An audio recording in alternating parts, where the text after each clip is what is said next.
أعوذ بالله من الشيطان الرجيم. بسم الله الرحمن الرحيم. قالوا تالله تفتأ تذكر يوسف حتى تكون حرضا أو تكون من الهالكين. قال إنما أشكو بثي وحزني إلى الله وأعلم من الله ما لا تعلمون. يا بني اذهبوا فتحسسوا من يوسف وأخيه ولا تيأسوا من روح الله إنه لا ييأس من روح الله إلا القوم الكافرون. فلما دخلوا عليه قالوا يا أيها العزيز مسنا وأهلنا الضر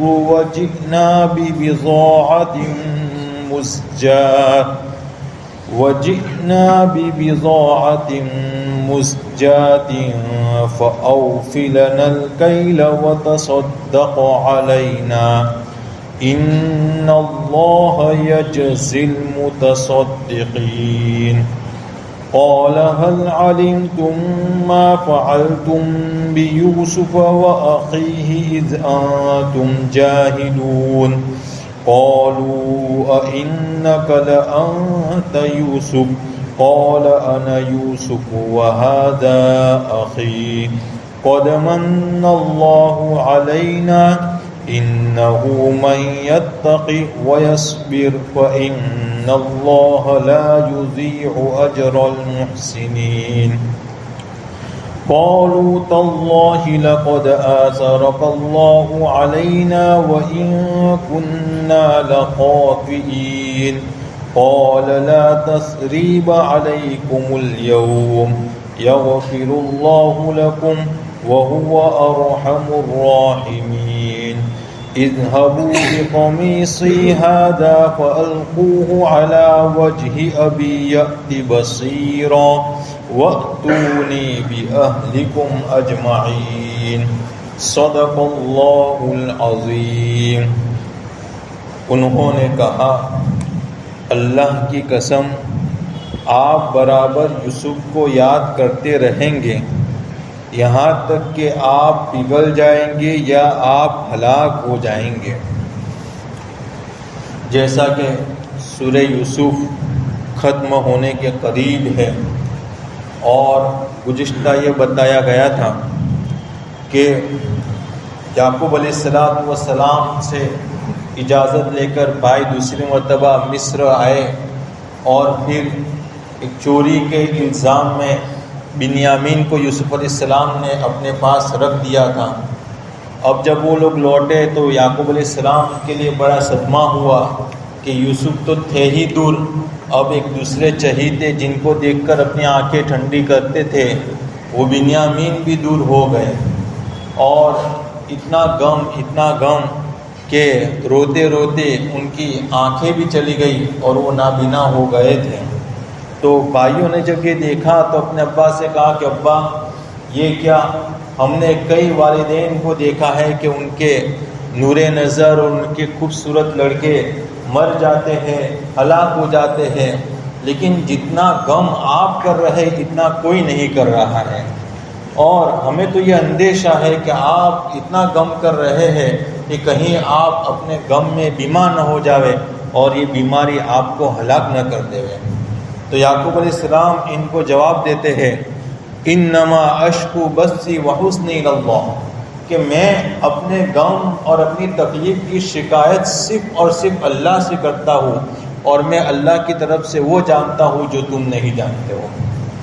دیکھیے انسان کو جب کوئی تکلیف پہنچے، کوئی پریشانی پہنچے تو وہ تکلیف اور پریشانی کی شکایت اللہ تعالیٰ سے کرنا اور دعا میں اللہ کے سامنے ہاتھ اٹھا کر اللہ تعالیٰ سے اپنی تکلیفیں بتا کر اللہ تعالیٰ سے اس کے حل اور اس کے عافیت کی دعا کرنا یہ صبر کے خلاف نہیں ہے.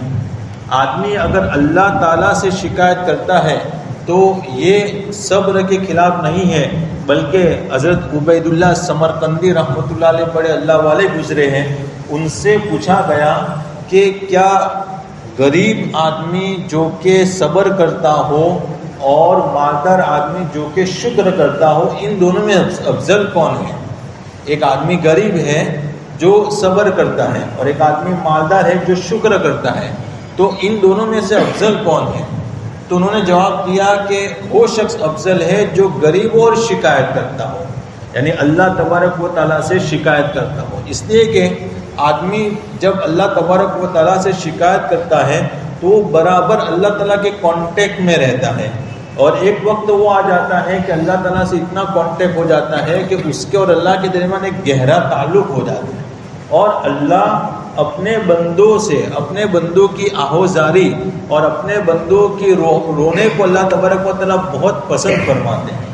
تو اللہ تبارک و تعالیٰ سامنے رونا اور گر گڑانا اور اپنی شکایت کرنا یہ کوئی غلط بات نہیں ہے۔ حضرت عائشہ رضی اللہ تعالیٰ عنہ پر جب بہتان لگا، جب وہ وقت آئے گا، وہ پارہ آئے گا تو تفصیل سے بیان کیا جائے گا، تو وہ کچھ وقت کے لیے اپنے ابا حضرت ابوبکر صدیق رضی اللہ تعالیٰ عنہ کے وہاں تشریف لے آئے۔ تو نبی کریم صلی اللہ تعالیٰ علیہ وسلم آئے اور کہا کہ عائش دیکھیے یہ مسئلہ ہوا ہے، اگر آپ نے گناہ کیا ہے تو آپ اللہ تعالیٰ سے استغفار کیجیے، اور اگر گناہ نہیں کیا ہے تو اللہ کی طرف سے کوئی نہ کوئی آیت نازل ہوگی۔ تو حضرت عائشہ رضی اللہ تعالیٰ عنہ نے فرمایا کہ میں استغفار نہیں کروں گی، کیونکہ میں نے جو گناہ کیا ہی نہیں اس پر استغفار کیسا، اور میں اللہ تبارک و تعالیٰ سے وہی کہتی ہوں جو یعقوب علیہ السلام نے کہا تھا، انما اشکو بثی وحزنی اللہ، کہ میں تو اپنے غم کی شکایت اور اپنے پر جو بہتان غلط لگائے اس کی شکایت صرف اللہ سے ہی کرتی ہوں۔ حضرت عمر رضی اللہ تعالیٰ عنہ فجر کی نماز میں جب سورہ یوسف پڑھتے تھے اور جب اس آیت کو پہنچتے تھے تو آپ ایسا روتے تھے کہ روایت میں آتا ہے کہ آخری صف تک آپ کے رونے کی آواز آتی تھی۔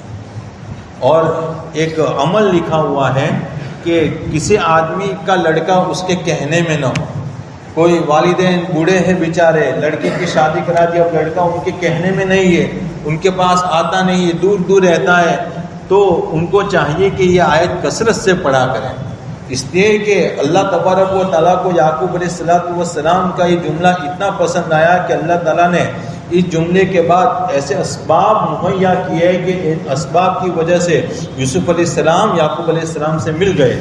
تو اگر کوئی شخص کا لڑکا اس کے کہنے میں نہ ہو اور اس آیت کی تلاوت کثرت سے کرے گا، اللہ تعالیٰ وہ لڑکے کو اس کا فرما بردار اطاعت کرنے والا بنا دے گے۔ اسی طرح کوئی بیوی ہے جس کا شوہر اس سے ملتا نہیں ہے، یعنی جیسی اس سے محبت رکھنی چاہیے ایسی محبت نہیں رکھتا ہے، تو وہ بیوی، وہ عورت بھی اگر اس کا کثرت سے تلاوت کرے گی تو اللہ تبارک و تعالیٰ اس کے یوسف کو بھی صحیح سمجھ دیں گے، اور ایک دن جس طرح یوسف زلیخا کی محبت ہے ان دونوں کے درمیان بھی محبت پیدا کر دیں گے۔ تو یعقوب علیہ السلام نے کہا کہ میں تو کیا کر سکتا ہوں، میں تو اپنے غم کی شکایت اللہ سے کرتا ہوں، اور میں اللہ کی طرف سے وہ جانتا ہوں تو جو تم نہیں جانتے ہو، یعنی مجھے یقین ہے کہ اللہ یوسف کو اور بنیامین کو واپس لائے گا، کیونکہ مجھے معلوم ہے کہ یوسف نے خواب دیکھا تھا اور اللہ وہ خواب سچ کر کے دکھائے گا، اور اس خواب کے سچا کرنے کے لیے یوسف کا زندہ ہونا ضروری ہے، لہذا معلوم ہوا کہ یوسف علیہ السلام ضرور بضرور زندہ ہے۔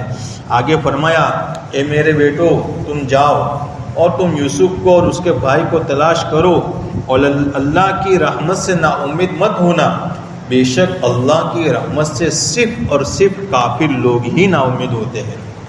جیسا کہ دوسری مرتبہ وہ لوگ جب غلہ لائے تھے تو وہ غلہ بھی ختم ہونے والا تھا، بلکہ ختم ہی ہو گیا تھا، اور اب فاقہ کشی آ گئی تھی، بالکل فاقے پر تھے کنعان والے۔ تو یعقوب علیہ السلام نے کہا، بیٹوں نے کہا کہ ابا اب یہ غلہ بھی ختم ہو گیا ہے۔ تو یعقوب علیہ السلام نے کہا ٹھیک ہے بیٹو جاؤ اور اپنے بھائی کو تلاش کرو۔ پہلے یوسف کو کہا، حالانکہ ان کو پتہ نہیں تھا کہ یوسف کا مصر میں ہے، لیکن اس کے باوجود اللہ سے امید لگائے ہوئے کہ یوسف اور اس کے بھائی کو تلاش کرو۔ تو بھائیوں نے پھر واپس تیسری مرتبہ اب وہ لوگ کنعان سے مصر آتے ہیں غلہ لینے کے لیے۔ آگے فرمایا کہ اللہ کی رحمت سے نا امید مت ہونا، یہ ہمارے اسلام، ہمارے مسلمانوں کا شیوا ہے کہ ہم اللہ کسی بھی حالت، کیسے بھی حالات ہو، اللہ کی رحمت سے نا امیدی ہرگز نہیں کرنی چاہیے۔ یہ جو کہا جاتا ہے کہ نا امیدی کفر ہے، یہ اسی آیت کی بنا پر کہا جاتا ہے کہ اللہ کی رحمت سے نا امیدی صرف اور صرف کافی لوگ ہی کر سکتے ہیں، اس کے علاوہ اور کوئی نہیں کر سکتا ہے۔ مسلمان اس کے لیے زیب ہی نہیں دیتا کہ وہ اللہ کی رحمت سے نا امید ہو۔ تو اپنے بیٹوں کو یہ تسلی کے کلمات دے کر روانہ کیا۔ بیٹے مصر پہنچے۔ اللہ تعالیٰ فرماتے کہ جب وہ لوگ مصر میں آئے تو کہا، اے عزیز مصر، ہم کو اور ہمارے گھر والوں کو بڑی پریشانی لاحق ہوئی ہے اور ہم آپ کے پاس تھوڑی رقم لے کر آئے ہیں، آپ ہمارے لیے مکمل تولیے اور ہم پر خیرات کیجیے، بے شک اللہ تعالیٰ خیرات کرنے والوں کو بدلہ دیتا ہے۔ اب چونکہ کچھ تھا بھی نہیں کہ جس کو پیش کر کے غلہ خرید سکے، لہذا وہ آئے یوسف علیہ السلام کے پاس اور بڑی منت سماجت کی کہ عزیز مصر، اس سے پہلے ہم 2 مرتبہ آپ کے پاس آئے، آپ نے ہمارے ساتھ بہت اچھا سلوک کیا، اب تیسری مرتبہ آپ کے پاس آنا ہوا ہے۔ پہلی 2 مرتبہ تو ہمارے پاس سامان تھا جس کو ہم نے آپ کو دیا، اس کے بدلے میں آپ نے ہم کو غلہ دیا، لیکن اب کی بار ہمارے پاس کوئی ایسی چیز نہیں ہے جو ہم آپ کو دیوے اور آپ اس کے بدلے میں ہم کو غلہ دیوے۔ ہم کچھ ٹوٹی پھوٹی چیزیں لے کر آئے ہیں، اور فرمایا تفسیروں میں لکھا ہے کہ ایسی چیزیں لے کر آئے تھے، کھوٹے درہم لے کر آئے تھے جو بازار میں چلتے نہیں ہیں، یا ایسی چیزیں لے کر آئے تھے جو عموماً چلتی نہیں ہے جس سے کوئی چیز خریدی جا سکے۔ تو ہم آپ سے خرید و فروخت نہیں کرنا چاہتے ہیں، یہ تو ہمارے ایسے ہی لے کر آئے ہیں، آپ اپنا فضل فرمائیے ہم پر، جیسا کہ اس سے پہلے فرمایا۔ اور ہمارا بھائی بھی بنیامین بھی آپ کے پاس ہے۔ اور 2 تفسیروں میں تو ایسا بھی لکھا ہے کہ یعقوب علیہ السلام نے ایک لیٹر لکھا تھا عزیز مصر یعنی یوسف علیہ السلام کی طرف، جس میں یہ لکھا ہوا تھا کہ من یعقوب صفی اللہ بن اسحاق ذبی اللہ بن ابراہیم خلیل اللہ، کہ یہ میرا ایک خط جو ہے وہ یعقوب بن اسحاق بن ابراہیم علیہ السلام کی طرف سے ہے۔ پھر آگے لکھا ہوا تھا کہ دیکھیے، جیسا کہ آپ جانتے ہیں کہ ہمارا جو پورا خاندان ہے، ہمارے وہ خاندان ہمیشہ آزمائش میں رہا ہے۔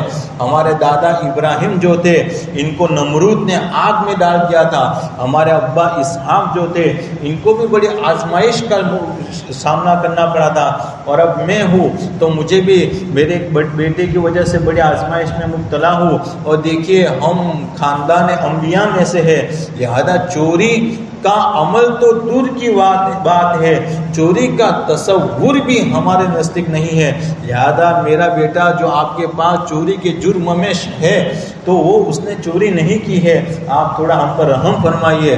یوسف علیہ السلام نے ایک طرف دیکھا کہ ایک بھائی ہے جو آہوزاری کر رہے ہیں اور جھک رہے ہیں اور ریکویسٹ کر رہے ہیں، اور ایک طرف ابا کا یہ خط ہے، وہ بھی آخر میں بھائی تھے، ان کے دن کے اندر بھی ان کا خون دوڑ رہا تھا، پگھل گئے اور اللہ کی طرف سے بھی اب وقت آ چکا تھا۔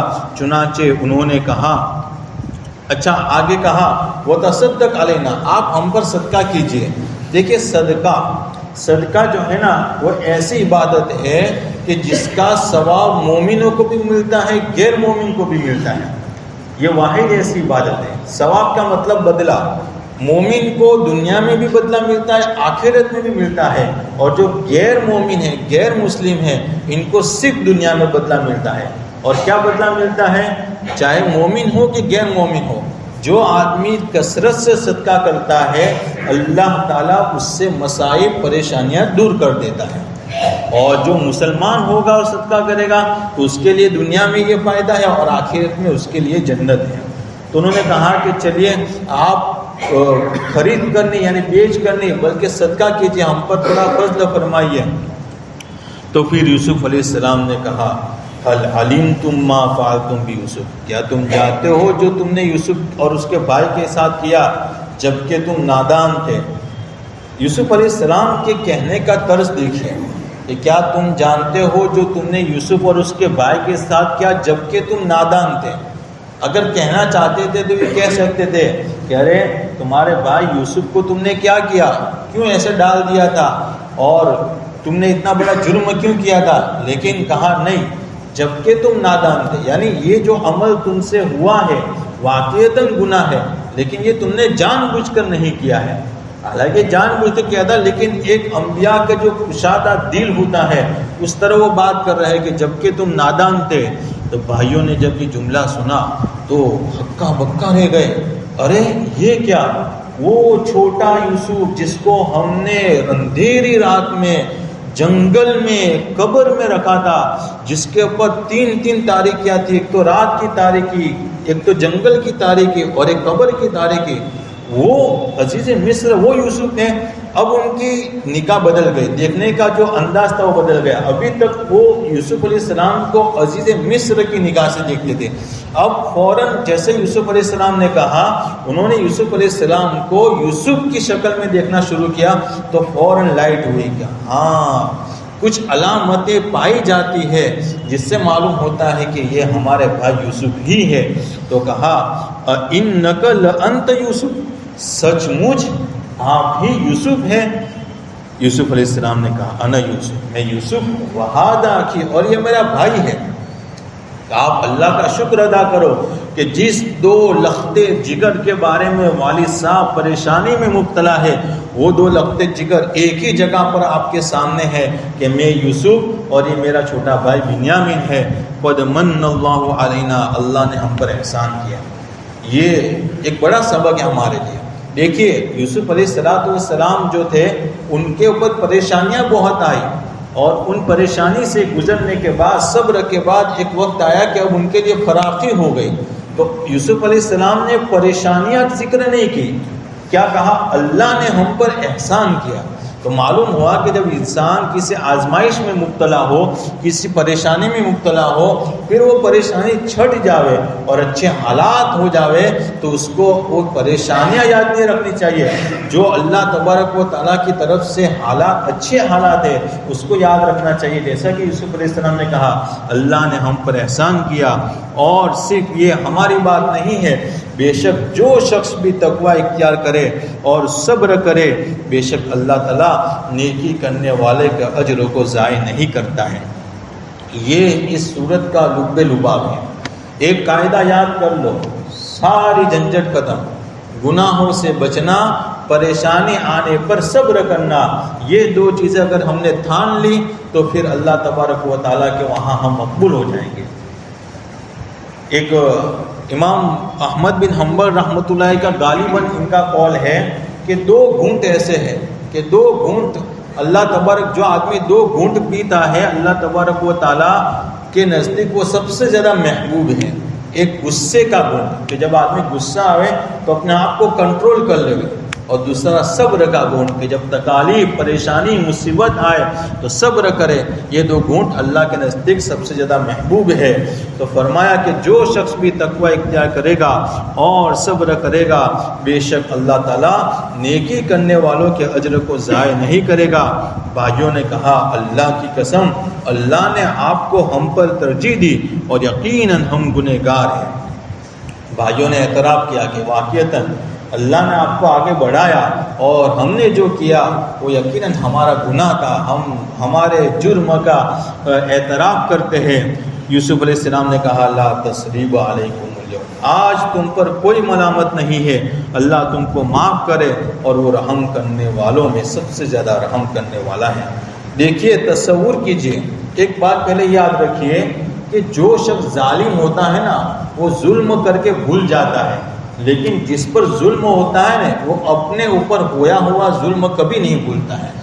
چاہے آدمی کا کیسا ہی قریبی آدمی کیوں ہو، اگر اس نے اس پر ظلم کیا ہے تو چاہے وہ دل سے زبان سے کیوں بھی کہے کہ نہیں بھی میں نے تو معاف کیا، لیکن دل میں اس کو رہتا ہے کہ یار اس نے میرے ساتھ غلط کیا ہے.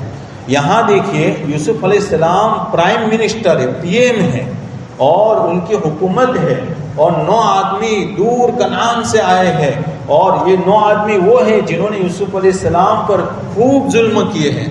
چاہتے تو یوسف علیہ السلام کیا کیا سزا نہیں دے سکتے تھے ان کو، کیا کیا پنشمنٹ نہیں دے سکتے تھے ان کو، لیکن کیا کہا لا تثریب علیکم، تم پر کوئی ملامت نہیں. اتنا ہی نہیں بلکہ آگے کہا اللہ تمہیں معاف کر دے اور وہ رحم کرنے والوں میں سب سے زیادہ رحم کرنے والا. میرے بھائیوں، درگزر بہت بڑی چیز ہے. کیا یوسف علیہ السلام کے اندر سینہ نہیں تھا؟ کیا ان کے اندر نفس نہیں تھا؟ کیا ان کے اندر بدلے کی بھاونا نہیں تھی؟ لیکن اپنے آپ کو تحمل مزاج کنٹرول کیا تو اللہ تبارک و تعالیٰ نے ان کو اس مقام پر پہنچایا۔ نبی کریم صلی اللہ تعالیٰ علیہ وسلم فتح مکہ کے موقع پر سارے کفار کھڑے ہیں، آپ کعبے کے پاس کھڑے ہیں، وہ لوگ بھی ہیں جنہوں نے آپ کو پتھر مارے ہیں، وہ لوگ بھی ہیں جنہوں نے آپ کو گالیاں دی ہے۔ آپ چاہتے تو ہر ایک کو اپنا بہترین اور پورا بدلہ لے سکتے تھے، اور اگر آپ پورا بدلہ لیتے تو کوئی آپ کو کچھ کہنے والا نہیں تھا، لیکن اس کے باوجود بھی اللہ کے نبی صلی اللہ علیہ وسلم نے بھی یہی جملہ استعمال کیا، اذهبوا فانتم الطلقاء لا تثریب علیکم اليوم، کہ آج تم پر کوئی ملامت نہیں ہے۔ ہمارا حال کیا ہے؟ ہم دیکھتے ہیں ہمارے معاشرے میں ایک چھوٹی سے چھوٹی بات پر آدمی کتنا آگے بڑھ جاتا ہے۔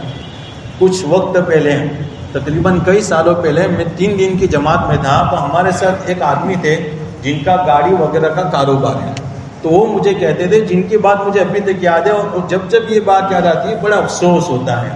وہ کہتے تھے کہ مولانا ہمارے پاس مسلمان بھی آتے گاڑی کے لیے اور غیر مسلم بھی آتے ہیں، تو کچھ غیر مسلم آتے تو مجھے کہتے ہیں کہ تمہارا علاقہ میں جا رہے ہمیں غصے سے تو ہمارا ہاتھ تھڑتا رہ سکے، کہ جب تمہارے علاقے میں ہم انٹر ہوتے ہیں تو ہمارا ہاتھ یوں تھڑتے ہیں، گیونڈر ہمارا ہاتھ میں نہیں رہتا ہے۔ میں نے کہا بھائی ایسا کیا ہے؟ کہ ہمارے کچھ لوگوں کے ساتھ ایسے واقعات بنے ہیں کہ کچھ لوگوں کی بھول سے گاڑی تھوڑی کسی میاں بھائی کی گاڑی کے ساتھ ٹچ ہو گئی، تو جو ٹچ ہونے پر اس نے جو ہنگامہ مچایا ہے اور اس کو جو نقصان ہوا ہے اس سے 10 گنا زیادہ اس سے وصول کیا ہے۔ تو اسی وجہ سے کہ ہم جب تمہارے علاقے میں آتے ہیں تو ہمیں بہت ڈر لگتا ہے۔ میرے بھائیوں، کتنی افسوس کی بات ہے، جو اخلاق ہمیں اپنانے چاہیے تھے وہ اخلاق آج دوسرے لوگوں نے اپنا لیے ہیں، لہذا اسلام اور مسلمانوں کی چھوی بالکل غلط ہو گئی لوگوں کے دلوں میں، اور لوگ اسی وجہ سے مسلمان ہونے سے اور مسلمان ہونے سے ڈرتے، کیونکہ ان کے سامنے مسلمان ہے، اسلام نہیں ہے، اور مسلمان اسلام پر نہیں۔ تو ہمیں اپنا دل بڑا رکھنا چاہیے، اور اسی جیسا کہ یوسف علیہ السلام نے کہا اللہ تم کو معاف کرے، اور وہ رحم کرنے والوں میں سب سے زیادہ رحم کرنے والا ہے۔ اللہ تبارک و تعالیٰ کہنے سننے زیادہ عمل کرنے کی توفیق نصیب فرمائے۔